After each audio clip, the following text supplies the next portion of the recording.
Welcome back, everyone, to the Daily Aid. Of course, all really for the past couple of months during the summer, I should say, the Grand Rapids Public Museum has been inviting people of everybody from across West Michigan to come on out and check out their brand new Sharks exhibit. It is really the perfect time of the year to do so. Jaws, Shark Week, everything all kind of culminating to this exhibit. And there's still plenty of time to check it out. It does run through the end of August, so you still have the rest of this week leading up to the Labor Day weekend to check everything out. But there's also another element that the Grand Rapids Public Museum is happy to be participating in. Also has to deal with the Grand Rapids Public Library. It's a shark scavenger hunt. We talked all about that in our recent interview that you are going to be treated to right now. Rob, thank you so much for joining us today for not only talking a little bit more about the Sharks exhibit, something I'm a very big fan of here over at the Grand Rapids Public Museum, but also a new partnership that you guys have made with the Grand Rapids Public Library. But first, let's talk about the exhibit. How has it been so far having that at the Public Museum, especially around Shark Week, kind of the time of the year when everybody is all about sharks? Yes. Well, first of all, thank you for having me here today to talk about what has been one of my favorite exhibits that we've had in my nearly 17-year tenure at the Public Museum. Sharks has been fantastic. We have had such a busy summer, and people, anytime that we see, people coming in, they're like, "Where's the Sharks exhibit?" We came for the Sharks exhibit, which is great, and it's so dynamic and immersive. It hits you even before you go into the exhibit with the megalodon jaw skeleton, on the outside. Which I encourage people, if you're looking for that, holiday card that you want to do, come and get a family photo behind Right. the jaws.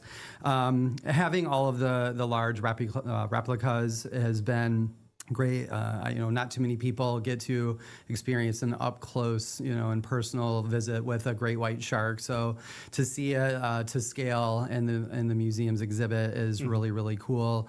The number of interactives are great for all ages. It truly is a fun exhibit for everyone. So we've had a blast with it. And it's nice meeting somebody else who also kind of shares my love of sharks. What is it about sharks to you personally that makes this exhibit something really near and dear to your heart? You said it's one of your favorite exhibits since you've been there. It really is, and I'm of an age where I was old enough to see Jaws, but young enough to have it really, really stick with me.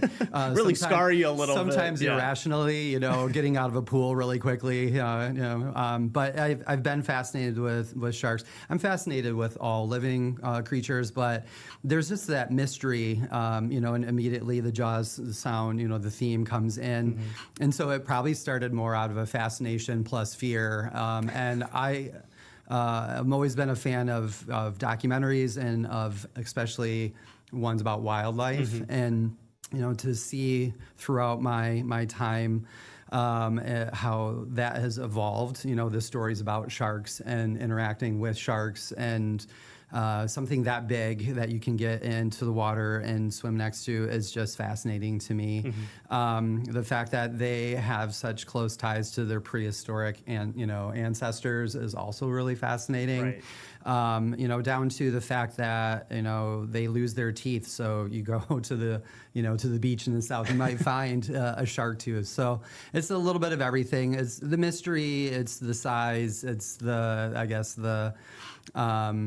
their instincts that just all are a draw for me. And I think for a lot of people, because we have had, like I said, just a really good turnout for this exhibit. Yeah, absolutely. I mean, I think you hit it right on the head, just all the interesting aspects to the sharks and just what makes them so popular, I guess, among so many different people, especially around Shark Week. Let's also, again, I want to provide people with a little bit of context for the exhibit themselves. You still have plenty of time to go to the Public Museum and actually check it out if you haven't already. But for people that haven't gotten that chance, Rob, what can they expect when they do show up to the exhibit? You guys have a ton of awesome things there. Yeah. So first of all, the Sharks exhibit is up until August 31st. So you have the rest of this month to go in and check it out.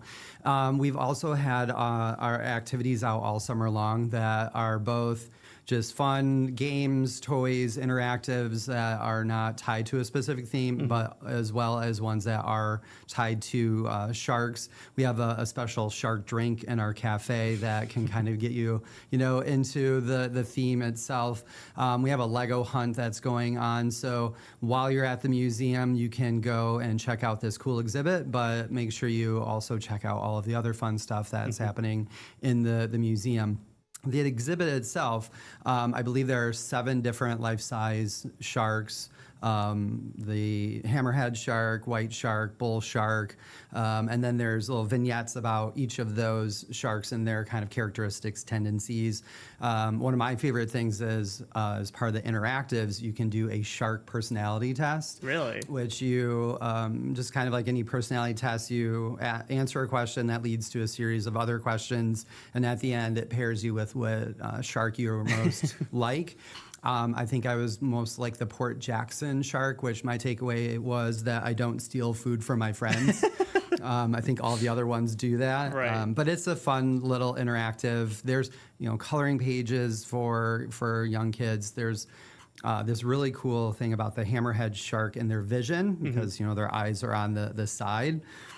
And so you're looking through, it kind of reminds me of like you're on an overlook, or Empire State Building, and you look through those binoculars to see the city. It's kind of that thing, but it goes out. So you can see everything from like your peripheral all the way to right in front of your face. And it's a different sensation, right? Looking through that. Yeah. So it has a ton of interactives in addition to those life-size models that I would say plan a good hour or more. It's worth it. Yeah, absolutely. And one thing that kind of attests to just how popular and the Sharks exhibit has been is the fact that you guys have now partnered with the Grand Rapids Public Library for a shark scavenger hunt. I don't want to give too much away. Sure. That's kind of your job, Rob. I'll let you Yep. kind of explain it a little bit better than I can of just what this partnership is really all about and really what people can enjoy about the scavenger hunt. Yeah, I'm really excited about this. Part of my role in the museum is working with community partners. And so we have had throughout the summer different themed activities towards sharks. We had a charcuterie board night. Yeah. That was a lot of fun. We had a shark trivia night. Early on, we had a literacy program that we were doing, and it just kind of sparked a conversation with one of our great partners, the Grand Rapids Public Library. And I brought up that I was thinking about maybe doing some sort of citywide scavenger hunt through this run of sharks. And that just, that statement led to a conversation of it could be a cool tie-in to literacy, learn more about sharks, learn more about the libraries themselves. And when it kind of dawned on me, I knew it, but it dawned on me that they have, 8 branches. I'm like, well, that would be a really fun thing to do because that expands most of the city. So we started talking and came up with this idea of kind of a late summer push. It's right before the school year starts. It's near the end of the exhibit. Let's, try to encourage people to, especially kids who are getting ready to go back to school. If they haven't been reading, which I hope they have, here's another motivation to do so. Or if they have, a love for sharks like we do, here's a great way to go to your different branches, both the one that would be your kind of local branch, but the others throughout the city on this kind of citywide scavenger hunt. And then, to check out the library's reading initiatives that they have going on. So we found 8 different shark species. We gave them each a name. For example, one of the sharks' name is Bruce. I won't go into too much. I think if you've watched, we all kind of understand, some popular movies, you probably can figure that one out. So we didn't want to make this like daunting task. We wanted to make it fun and pretty accessible.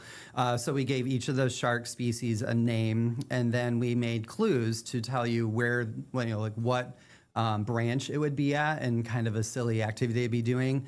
And then the challenge is to go find them at the library, which they usually will have them in like a display that's geared towards this ocean and sharks theme.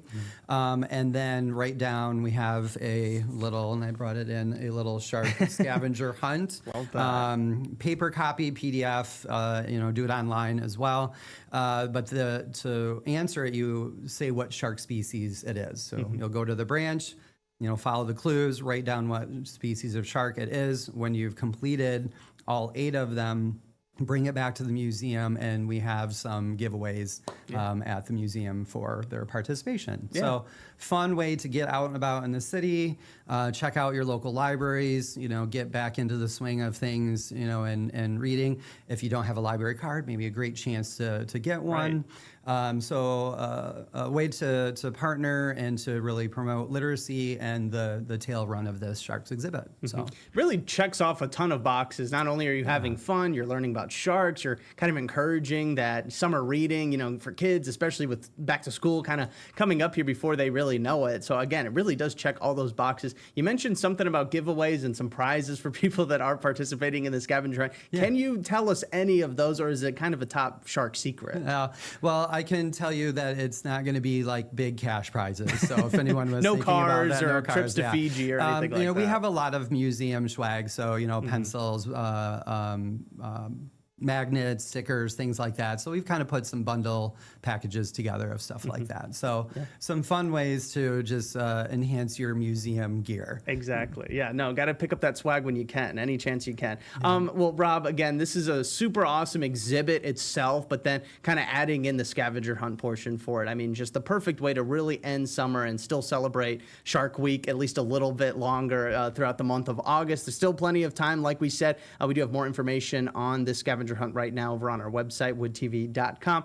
But Rob, before we let you go, I want to let you kind of have the final word here, make your final pitch out to people, not only about why people should attend Sharks, the exhibit at the Grand Rapids Public Museum, but then also, take a stroll down to some of their public libraries and engage in the scavenger hunt as well. Yeah, absolutely. Thank you again. So you have a little under a month to come and check out this exhibit. The great thing about the museum accessibility is if you live in Kent County, you get reduced rates, so adults are only $10, and kids 17 and under get in for free, which I can't stress enough. That's a great deal, plus free parking. So if you park downtown, that can be a real advantage.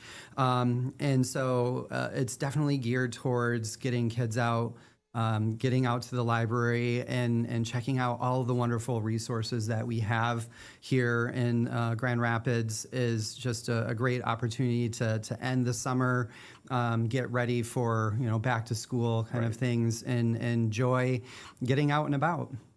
All right. Well, great stuff, Rob. We can't thank you enough. Thank you so much for stopping by. And as a reminder to everybody, if you want to know a little bit more about the Sharks exhibit over at the Grand Rapids Public Museum, or if you want to find out how you can take part in the scavenger hunt with coordination between the Public Museum and the Grand Rapids Public Library branches, you can find all that right now over on our website, woodtv.com. Rob, one last time, thank you so much for stopping by today. We really do appreciate it. Thank you. Of course. And special thanks goes out to Rob for joining us once again. As a reminder, just one more time for everybody, Sharks at the Grand Rapids Public Museum is available to check out from now until the end of the month. So still a little bit of time to go out there. If you haven't checked it out already, highly encourage you to do so. And if you've already seen it, why not go one last time before it goes away for the foreseeable future at the very least.